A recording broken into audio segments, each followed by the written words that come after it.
Yo, I did.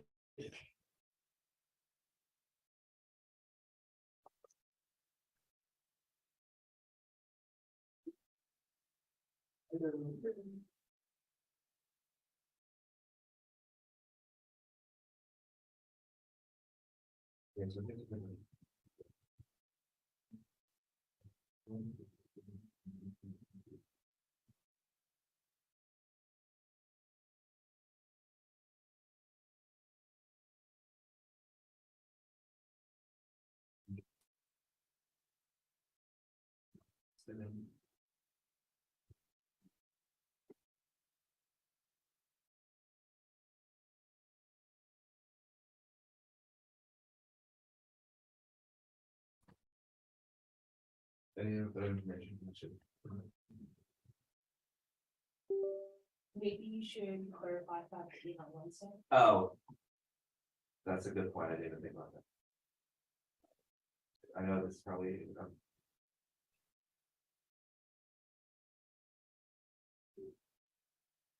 This is probably useless, because no one thinking that, no one's thinking that we're doing this at 4 fucking AM. Oh, boy, boy. Oh, yeah. So. Hello. Well, stop, okay, My bag's just gonna get dragged, that's all. she's dragging her bag.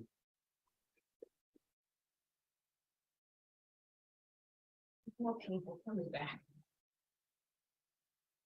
I got it. Change my uniform and cry before practice. Oh, boy.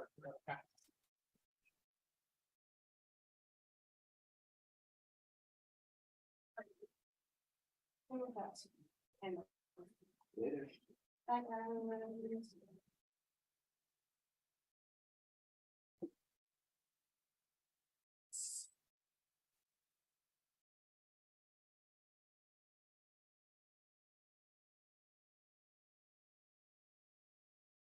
So actually, runs still right workshop. It's starting in just a second. I was just setting up the live stream. Come on, I'm just telling you. I literally know where to go. It's like, I suppose we'll stay here.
You might be thinking that me giving you advice on pitching a show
Sorry for disrupting your ears, but I can't hear anything right now. There we go. Yeah, it's good. Yeah. The blinky light was on the Yeti mic. Essentially just saying, know your checklist, genre, game engine, platform. You could try and make a game for the Switch. It's kind of difficult to try and get a Switch dev kit, but it's possible. We have an Oculus dev kit, apparently. No. What inspirations are you drawing from? You're good. Are you trying to do a first-person? Like, this is just like the essentials of what your game is going to be, even before you get into like what the actual premise of the game is. It's just to set up like an idea for what you're going to be talking about. And also the elevator pitch. The elevator pitch is very, very important. It's just very, very short, a very brief synopsis of what your game is essentially going to be about. If it takes you more than 20 seconds to describe what your game is, I stop listening. So you need to be able to tell me what your game is about and why I should be interested in it within 20 seconds or less. That is very important because people who are listening to pitch presentations all day, every day, get very bored very quickly when they have to listen to another 5-minute spiel about what your game is about, right? And then if you have like some sort of like basic block mesh prototype, doesn't have to look beautiful, but if you just have like the essentials down, like you have a game controller moving around in space, you have some like dialogue in, it could be very default looking, but if you have something that like they can download on itch.io or even better play in the web browser, beautiful. Number 2, you also need to know your limits. So scope is going to be the biggest thing. If you're trying to do a really big budget, big, like expansive open world, like Red Dead Redemption 3 type thing, not a lot of studios are going to pick you up on that, especially if you haven't worked with them before. And in terms of VGDC, we in no way can make Red Dead Redemption 3 in the span of 10 weeks. That is ridiculous. So you need to know, like, keep your expectations realistic and also budget. Particularly VGDC, our budget is nil. We're all volunteers essentially and students who are actively spending money to keep ourselves alive and get through college. So pretty much you're not going to have a budget. So you need to know, where are you getting your free resources, or are you working with other students from other universities or whatnot? What are your deadlines going to be? When do you expect to have a working prototype? When do you expect to start finalizing your playtesting and begin polishing? The biggest thing for this would probably be the MVP, or minimum viable product. This is just like the most basic form of the game, like the alpha to the pre-alpha, right? It doesn't have to be super, super polished looking. It doesn't have to have every single thing that you need, but it's something. It's like it's a very well done prototype, essentially, that gets the core gameplay loop of what you're trying to go for down. Okay. Number 3, don't plan out every detail. This is especially important when you're going. Okay. This is especially important if you're trying to pitch your game to like an actual studio, like AAA, AA, wherever. They will want to change some things. Maybe they need to make it more monetarily profitable, so they have to add a couple things, or you have too many characters and they have to cut a few out. So it's important that you keep yourself open to that.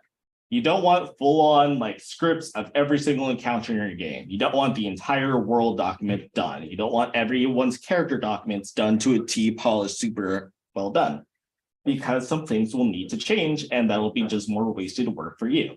So keep like all your documents within like a page or 2. It doesn't have to be super complex or super long, because then whoever you're pitching to will think, okay, well, now we can't change anything because they already have anything set in stone. So if we don't like what it is now, we can't change it later on. So we can't pick it up. And towards like art and programming and stuff, keep things at the conceptual level. You don't need like full-on character turnarounds. You don't need like super like set dress, well-polished levels or anything, because again, things might have to change, especially with VGDC. Sometimes you have to limit your scope and you have to compact more things into one level that you were planning to do in 20 levels, right? Because you only have 10 weeks. So make things subject to change is very important. This is another one that's a bit more like studio focused, but also know your client. So for VGDC, right?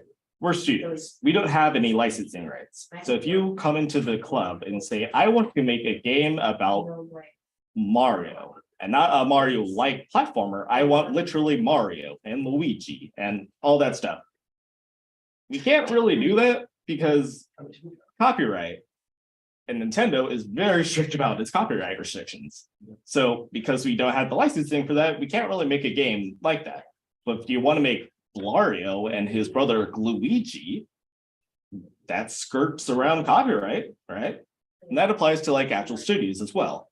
You can't pitch a Harry Potter style game to like Blizzard. Blizzard doesn't own Harry Potter, and it'd be very unlikely that they could get the licensing and rights to use the Harry Potter image.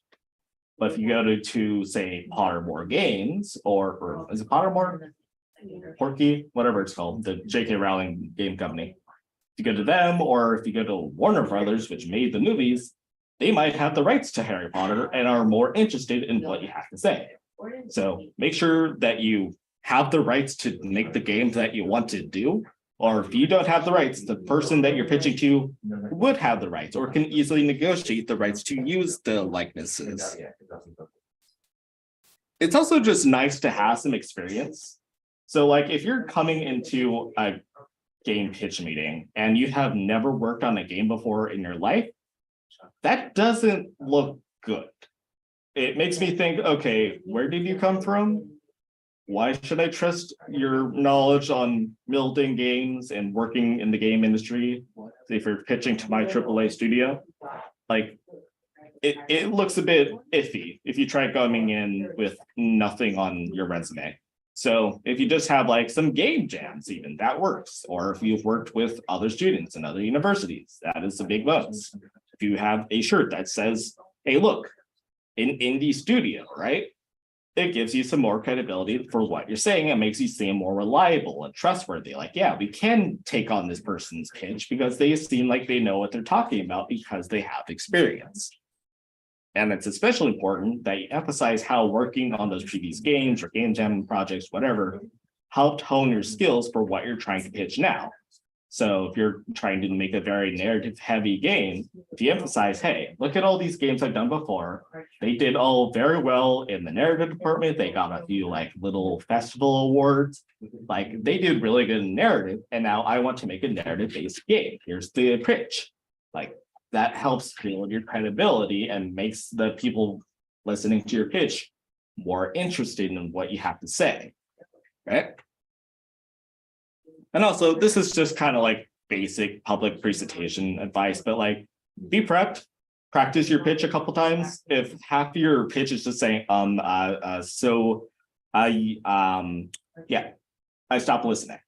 Like the elevator pitch, I just stopped listening. There's just too much verbal.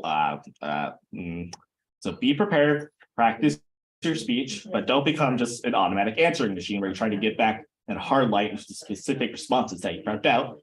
You got to improv a little bit too. You got to be flexible, right? And also just, look nice, comb your hair, brush your teeth, all that good stuff. It's just basic, but for some reason, people don't always do that when they pitch their games, which is very odd. But it's the little things, I suppose. You don't have to come in like full suit and tie, just look nice, presentable. And then finally, you got to have your narrative Bible. What's the narrative Bible? I'm getting to it, shut up. Anyways, what is a narrative Bible, you say? Well, it's your elevator pitch, which I already discussed what that is. You need to have your backstory, your character descriptions, your locations, and what the beat map of your game is going to be like. Let's break this down a little bit more. Backstory. That's essentially like your elevator pitch, but now instead of making it 1 to 3 sentences, it's more like 1 to 3 paragraphs or like a page or 2 at most. Okay. It's essentially just listing out, okay, here are like the main people that are going to be in this game. Here's what they're trying to do. This is the world that they live in. You don't have to go into super deep detail on any of those points, but it's good to have just a generalized overview, like a synopsis, like the little synopsis that Wikipedia gives for like what the basics of the game is before they start delving into like the actual mechanics. That's what you're trying to make with your backstory. So make it like a page long. You don't want to give them a full-on like encyclopedia about your game because again, be subject to change. The character descriptions. This is why you don't go super in depth about your characters in the backstory, because this is where you go depth into your characters. The what, how, and the why, and the who are the basics of what you need for your characters. It just gives a sense of who they are. What is their personality? What is like their defining characteristics that set them apart from the other characters? If you want, you could even do like relationship trees and see how they all meld together. You can also do like some rough concept drawings if you're not an artist, and I feel that. Another thing to do is just like make some mood boards to get like the general tone, or like here's like this person's outfit that kind of reminds me of what this character would wear. Or you could even use like a free like avatar or character creator generator like Picrew. They have a lot of really good options that can help just give like the semblance of what you're trying to make for your character. Right. And then locations, similar to like the character descriptions. This is more like a page, maybe page or two long. You're just giving like the rough look of what your locations are going to be. Again, you don't have to have drawing skills. You could just like pull in screenshots from other games and like tweak them a little bit. Like this is like Death Mountain, but it's all green instead of red. You know what I mean? You don't have to actually draw all that. You could just compile it together or just use like mood boards, like I say. It's to give like a general sense of the tone of what these locations are going to be like. Death Mountain is very foreboding and like ominous and a little bit like perilous because you're surrounded by lava, right? So make sure that those tones are emphasized in the rough drawings or descriptions that you're getting of each of these locations. For each of these locations, you should have roughly like a paragraph or so, because again, subject to change. Got to keep yourself flexible. And then finally, the beat map and the chart. I argue that this is probably one of the more important parts of the narrative Bible. So if you have nothing else, you should at least have your beat map. Your beat map is essentially like, here's all the big like defining levels of my game that we have projected at least. You want to roughly put them in order, like this happens and then this happens. If you're doing like a more like branching style game where there's like multiple paths, just kind of like place them in order of like where they would align with each other on the alternate routes. So this would be stuff like, oh, here's this really important like big bad guy that you meet at this point. Or this is when you meet like the hero's long lost mother or something like that. Stuff like that should be on your beat map. It should emphasize like, okay, this is how like important this is to the player. This is like the emotions they should be feeling at this point. They just found their long lost mother. It should be like relieving, a little bit melancholic. It should be happy. You should write those down and like emphasize that this is where that's going to be at this point, right? One thing that you can do that I couldn't find a good enough image for is sort of make like an emotional wave graph. So what I mean by that is you have all your beats mapped out in order, like 1, 2, 3, 4. And behind it, you could do just like a curve that shows like the high points and the low points for your player. They just got defeated by their big bad rival and they lost all of their friends. That's a very low point. They succeeded in beating their rival and revived their friend. That's a very high point. That kind of just gives like an idea of how the player is going to be feeling throughout the story. Is it going to be like a big ramp up to a big climax, or is it going to be wavering all the way through? If you've ever looked at like the Freytag pyramid, it's also called like the narrative pyramid of like inciting incident, rising action, climax, and then like conclusion. It's kind of similar to that, where it's just laying out like the build up, the climax, like the big points throughout your game. It doesn't necessarily have to be leading up to one big thing. You can have multiple smaller things, but it's important. Yeah, outline would be nice for others to get a good idea of what the game is about. Yep. Exactly, Luis. All right. And that's essentially the basics for what you need for pitching a game. Now, you're going to be told no a lot. Even if you have like the perfect pitch deck and you prepare to the nines, you have a great, super flexible narrative Bible, you're still going to be told no a lot. But that just means now you have more experience.